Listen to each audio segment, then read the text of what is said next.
So AOC wants to use Israeli tech for climate justice, fam. Is this true? Can we talk about this? Yeah, so remember, AOC was in hot water because of the video she did with this Israeli lobby. And, well, now she's been meeting with these Jewish leaders to talk on Israel and to talk about Israeli technology and that how that could potentially help the environment. So real quick, I just want to point out, and I had to go to the New York Post because they and Electronic Antifada are the only ones talking about it. And I'm definitely going to go deeper into the next source. But I just wanted to say that she met with these people this past week. She met with the Jewish Community Relations Council of New York. And it was a 38-minute interview, which is the one that Ryan, who was visited by CHP, found. And she was trying to both sides of the Israeli occupation. We know that. But her and Jamal Bauman have specifically been meeting with these Israeli lobbyists. And I want to point out, too, Bauman, we were onto him from the start. We called it out. He was praising Obama doing the two-state solution thing. But the thing with AOC, I was going to say, he also sidestepped the Julian Assange situation. I have to look into it. So, yeah. The same answer that you basically get. But the thing with AOC, if you recall, fam, about almost 4 years ago, when she was campaigning to run, she was extremely, vocal about Palestinian rights. Even into her first term, she was pretty vocal about it. So it's kind of weird. And by the way, if you want any information regarding Israel-Palestine, go to the Electronic Intifada because they really do a great job. Ali does a wonderful job as well. He particularly writes very, very specific things that nobody writes about. But I want to go to how she did this event with the Jewish Community Relations Council, right? And it's completely different than how she used to do, because she used to talk about Israel. I want to go down to this tweet right here. She used to talk about Israel in a way that was a lot just negative. Before, there was a tweet here I want to bring up. Why isn't it showing me the same? Yeah, that one. Okay. Yeah. This is a massacre. I hope my peers have moral courage to call it such. No state or entity is absolved of mass shootings of protesters. There is no justification. Palestinian people deserve basic human dignity as anyone else. Democrats can't be silent about this anymore. Well, it looks like she got bought off or paid off right now because she's going the other way. Right, she's going the other way. And it's weird. Didn't take long, fam. Yeah, I don't know why yours isn't showing that, so I'm just gonna. No, it's right here. I don't know. It's weird. Oh yeah. But basically, then she did this online event, and her response was pretty much both citing the issue. But I want to specifically go into her praise of Israel technology under the Israel AOC praises Israel, Johnny, where she talks about the segment. And so this organization, JCRC New York, the CEO, Michael S. Miller, asked her that, saying basically Israel's a leader in environmental sustainability, especially in water conservation, reforesting, and solar power. And he spoke about how an Israeli aid project in Puerto Rico, a country that she calls colonized by the U.S., and of course, who she's talked about self-determination, is necessary, independence is necessary. So he basically said, might there be components of the Green New Deal in New York or around the world where Israeli ecological expertise could be employed to upscale real solutions and address the climate crisis? And AOC basically said that absolutely. She said Israel's technology around wastewater circulation, she's praising, saying that Israel has a technology that could be used to promote green energy and green advancement for countering climate change. And it's really weird because He says right here, those technological marvels will come as news to 2 million Palestinians caged by Israel in Gaza, where due to Israel's wars and blockade, 97% of their water is undrinkable, and conditions are like living in a septic tank. So it's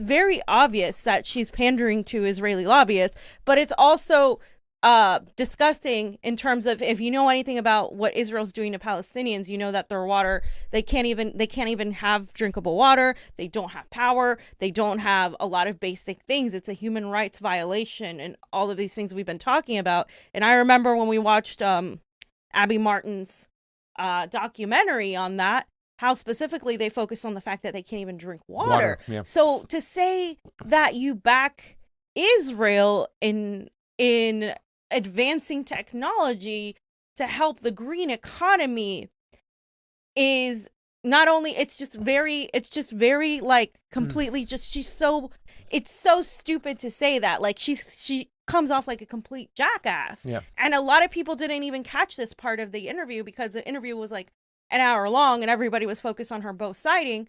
But thanks to Ali here, it's awesome that he pointed this out, because I mean, we already fund the Israeli military. Yeah. We fund what Israel's bombs do to not just Palestinians, but people all over the world, including Syrians. Yeah. And this is happening right now. They're literally bombing Syria every other day. Nobody cares.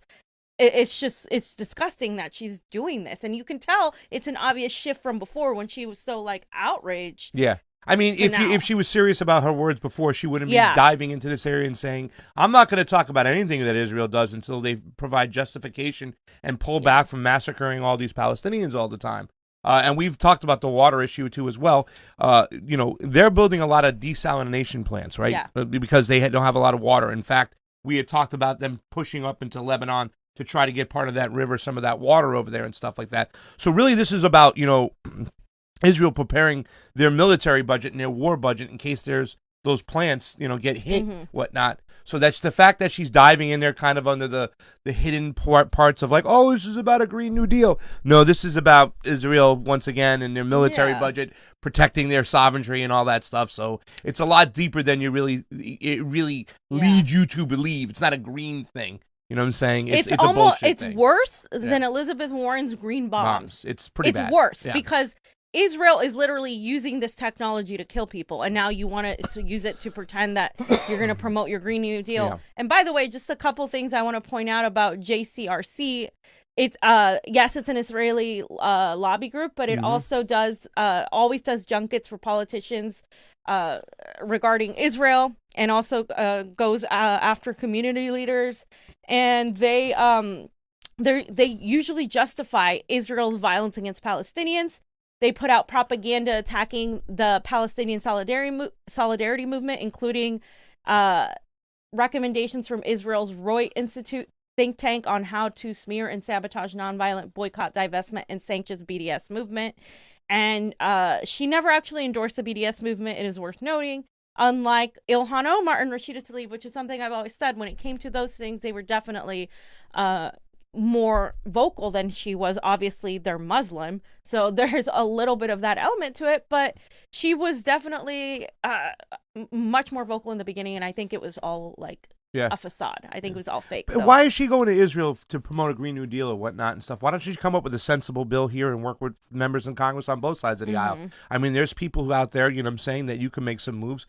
When we talked about the Off Fossil Fuels Act, there was a lot more conversations about that because it was realistic that it could become actual law.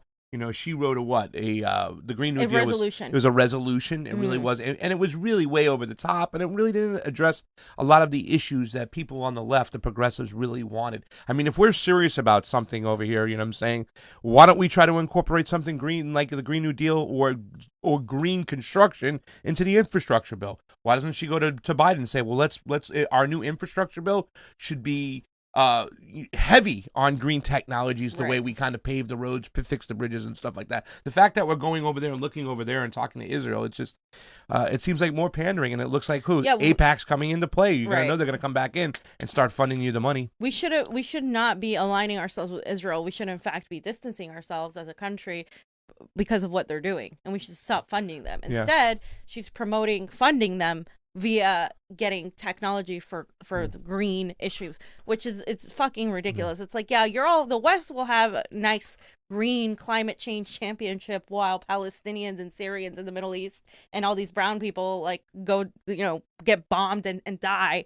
And it's disgusting. And she's promoting it, and people should know that she's doing that. And at this point, if you are unable to criticize AOC, even on that, you're just a sycophant, because I haven't seen a lot of her fans like actually go after her for things they should go after her. Like, it's one thing to think, oh, people are just saying things because they don't like her or what she says. These are actions. She's backing Israeli lobbyists. That is unacceptable as a progressive. Even if you don't believe in the BDS movement, in a one-state solution, the fact that she's backing a country that is the government is going after innocent people and is committing genocide and apartheid. Yeah, that's wrong for anybody to do it, let alone somebody who was elected champion progressive causes. Yeah. Well, I mean, even the fiscal libertarians out there are pissed off the fact that we give so much money to Israel for everything, yet they have a Medicare system, a healthcare system, universal healthcare system, and we don't. Yet we keep giving all this money out. We have so many things to take care at home. So it's not even just Israel; it's just anywhere else. I mean, like, let's fix our issues at home too as well. But yeah, fam, I think I saw something that said that she hasn't tweeted about Gaza or Palestine since like 2018 or something like that, since the massacre. Like, she's and she had a big following of people who supported her for that specific reason, and she's just abandoned them. So sorry, but AOC did it to you again.